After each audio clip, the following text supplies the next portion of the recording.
My encounter with the black goat. My name is Daniel. I'm 36 years old, and this story I'm about to share happened to me 3 years ago. I had just gotten married to my wife, Emily. Not long after the wedding, I had some money saved up. Nothing huge, but enough for us to make a down payment on a house. We wanted something affordable and fast, so we decided to check out a city auction where older properties were often sold below market price. At the auction, we were shown an old 2-story house. It was clearly very old, but surprisingly well preserved. The entire upper floor was just bedrooms.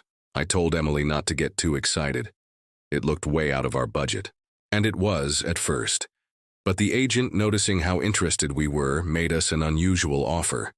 We could pay a down payment and cover the rest as if it were rent. It sounded strange, so we asked more about it. He explained that the house had belonged to a very wealthy elderly couple who had no children. They had passed away in their sleep in the upstairs bedroom, and since there were no heirs, the property was cleared out and put up for auction. All furniture had been removed, in case the story of their deaths bothered us. We laughed it off and assured him we weren't superstitious. I honestly didn't care. What mattered to me was that the house was solid, so we took the deal. The day we moved in, we noticed just how well kept everything was. The floors were shiny and polished, the banisters freshly varnished, and the whole place had a faint scent of perfume instead of the musty odor you'd expect from such an old building. But then we saw it. In the living room, mounted on the wall, was the taxidermied head of a large black goat. The moment I saw it, a chill ran through me. I looked at Emily, and she looked back at me and said, "You felt that too. We're getting rid of that thing tonight." It was the only thing left in the house. Everything else had been emptied out, except that head. After unloading our boxes, I tried to take it down, but it wouldn't budge. It wasn't just nailed in, it seemed fused to the wall. When I checked behind it, I saw it was held in place by 2 thick iron rods. I told Emily I'd buy a metal saw and cut through the bars. It was the only way to get rid of it. Meanwhile, we lived with the goat head hanging over our living room for a week. That's when things started to get strange. We began to notice small disturbances. The coffee table would be in a different place each morning. Flower pots would be knocked over, and the rug would be all bunched up. At first, we thought maybe a stray cat was sneaking in at night. One night, I told Emily I would finally remove the goat's head the next morning. That same night, I woke up thirsty and went to the kitchen for some water. As I passed the living room, I saw, out of the corner of my eye, a dark figure standing on the rug. My heart raced.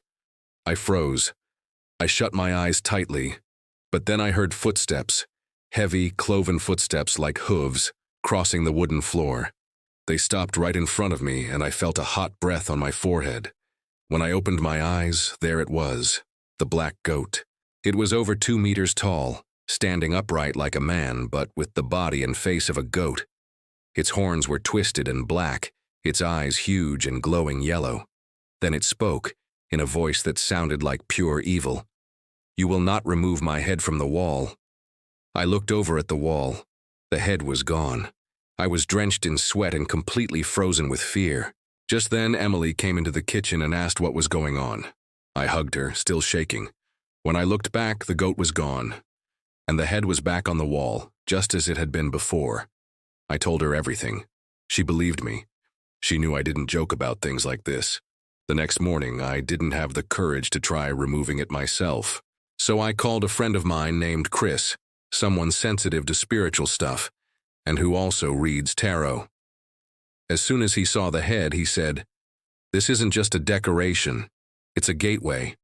There's something really bad here." He advised we call the police. When they arrived, Chris explained what he was sensing: death, a heavy presence. Together with the police, we sawed through the iron rods holding the head. They came off like locks. Then we called the fire department, who broke through the wall behind it. What we found left us all in shock: a hidden room, filled with human bones. The police officer simply said, "Looks like some missing persons cases might be solved today." Chris said it was now clear. The head was part of a ritual. The black goat wasn't just a symbol, it was an entity. It offered wealth, But in exchange, it demanded souls, souls that had to be sealed away. That's probably what the couple who owned the house had done. They got rich, but they did it by sacrificing people and hiding their remains behind the head of the black goat. Did we stay in the house after all that? Incredibly, yes. The bones were removed, the hidden room was sealed with concrete, and we burned the goat's head. After that, everything stopped. No more strange sounds. No more disturbances.